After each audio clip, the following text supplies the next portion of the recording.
Produced by Maiyah Russell. Please note that all Aboriginals I make reference to in this presentation are all Canadian and all live on reserves. Did you know that 50% of status First Nation children in Canada live in poverty? And that number jumps to nearly 2/3 in Saskatchewan and Manitoba. In Manitoba and Saskatchewan, 62 and 64% of status First Nations children were living below the poverty line compared to the 15 and 16% among non-Indigenous children in the provinces. So basically, many Aboriginals in Canada are poor. Not poor like just no cable and low-income housing poor, but poor, real poor. It's explained well by an author, Daniel Wilson, who wrote, "Imagine any typical First Nations child living on a reserve. They're waking up in an overcrowded home that may have asbestos, probably has mold, is likely in need of major repair, but does not have drinking water, and they have no school to go to." Now in the story, the absolutely true diary of a part-time Indian. Luckily, the main character, Arnold, did have a school to go to, but not a great one. The story picks up when Arnold decides to leave his old crappy school for a much better one. The most common question was why? Why would Arnold leave? Well, the answer is simple. Arnold realized that poverty is a mentality. It's a way of living, a way of thinking. Once you know you're poor and you accept it, you fall into what I like to call D and B, depressed and broke. You understand you're poor. You realize you don't have even some of the most basic necessities. You start to feel sorry for yourself and begin to feel trapped. Then you wonder if you deserve better. But thinking so hard makes you miserable, and so you fall into depression. You're depressed and you're broke. It sucks to be poor, and it sucks to feel that you somehow deserve to be poor. You start believing that you're poor because you're stupid and ugly, and then you start believing that you're stupid and ugly because you're Indian, and because you're Indian, you start believing that you're destined to be poor. It's an ugly circle, and there's nothing you can do about it.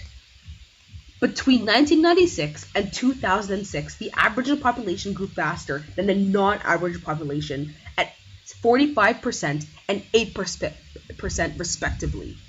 First Nation population grew by 29%, while the Inuit population grew by 26%. Many of these poor people were isolated and in confined spaces, which brings to a nice fancy long word, overpopulation. The situation of having large numbers of people with too few resources and too little space. I can't even imagine how suffocating that would feel. What the novel showed was that the most people who are in the communities and are poor go nowhere. And why would they? They have no external motivation to do better. They're just poor. And so they use up all their energy sitting around feeling sorry for themselves because they are less fortunate.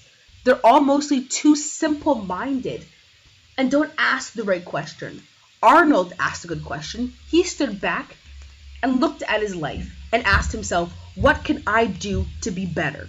So Arnold switched schools. The immediate response is, poor Arnold, switching schools because he was bullied. But that's not it. Arnold decided he wanted to surround himself with people who thought they were going somewhere, so he'd feel inspired. Instead of moping around, thinking, I am poor, my life sucks, I'll never get better, I'm doomed, I suck. He took a step back for a moment and realized that there were opportunities out there to be better. Most adults are always telling their kids to grow up, but I think Arnold had to learn to grow down, if that makes any sense. He analyzed things too much, making him negative all the time. But when he let loose with the help of some secondary characters, such as Gordy, who taught Arnold to use books as a getaway, and Penelope, who was a dreamer and taught Arnold to dream big, Arnold became a 14-year-old again, who believes in all the possibilities. It's amazing that when poor people stop sitting around feeling D and B, how much progress they can make in so little time. Just remember, it's all in your head. See the opportunities and go after them, just like Arnold did. If a poor Indian with water in the brain can do it, anyone can.